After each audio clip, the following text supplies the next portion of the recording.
If you look at the classic yogic system, it is essentially created for the male body. They did not consider the female body because females never came for sadhana in those times. It was not possible for them to come, for various reasons, biological reasons, social reasons, the way everything else was. And because yoga was not taught in a studio, it was taught by some guru somewhere in some cave, in some mountain, some forest, a woman could not go in those days. So, largely, 90% of the yogic system was oriented towards the male body, not towards the female body. So many systems of yoga which are being recklessly taught today could damage a woman's body if not properly handled. One of the things that you are learning is Mayurasana. They told you not to do Mayurasana? Yeah. Because that's not suitable. It's a peacock asana, not a peahen asana.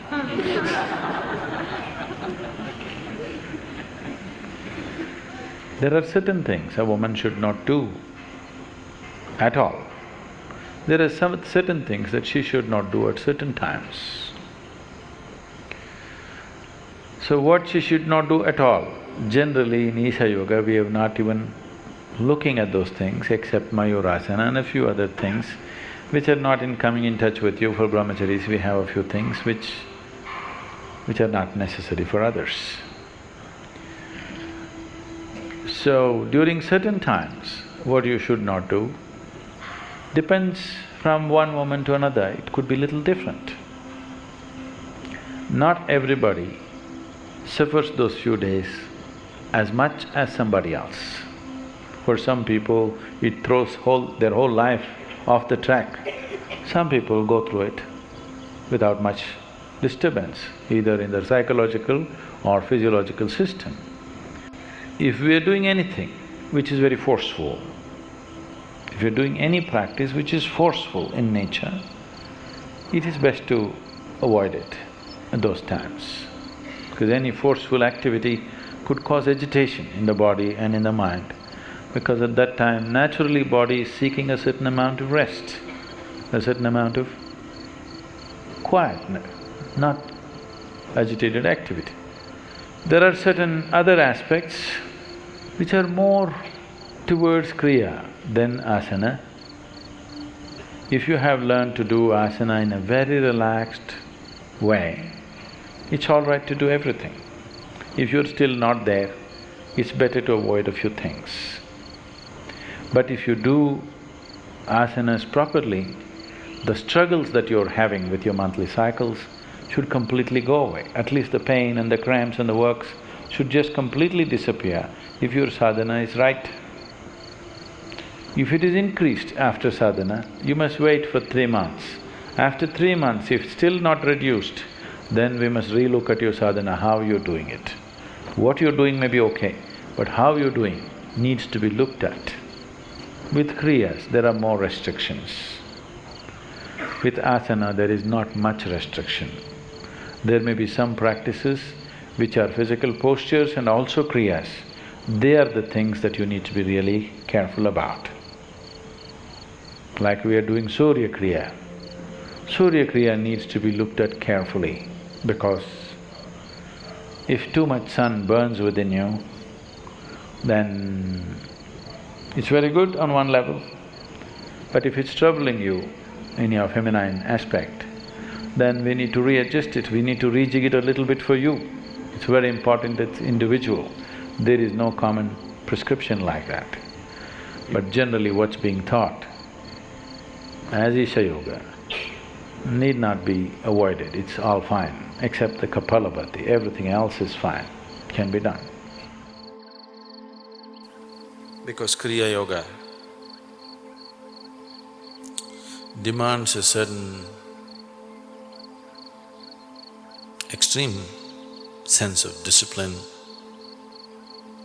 and perseverance at certain stages of its sadhana. But biologically, a woman is slightly disadvantaged when it comes to Kriya Yoga. not essentially so, but to a certain extent she is disadvantaged.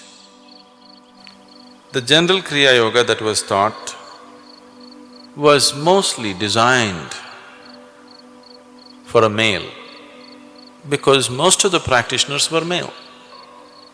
So generally, only men walk the path of Kriya Yoga because it involved a certain discipline and it involved a certain taking away from the normal situations of life, which was not possible at all in this culture for a woman, because by the time she was 8 or 9, she was married. By the time she was 15, she had a child. So the question of she going into such atmospheres which Kriya Yoga demands was not available. So traditionally, it got established like Kriya Yoga means it's for men only. Not because yoga is of that nature, because social conditions were of that nature. So all the practices that were designed and structured by various masters were all male-oriented because their disciples were male. This does not mean no woman has walked Kriya Yoga path, no, many have, but they were a very small minority. So not too many practices were designed for them.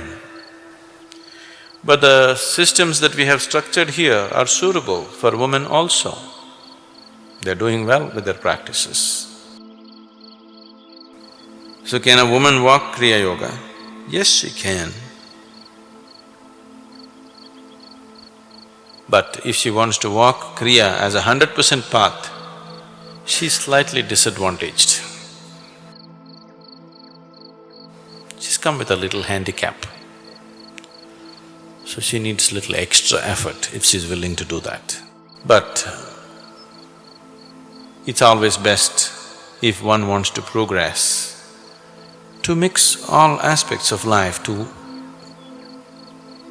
create a proper combination of these 4 dimensions of jnana, karma, kriya and bhakti. And in a woman generally, the emotional dimension in him, in her, is more dominant than other dimensions. It's good to make use of that.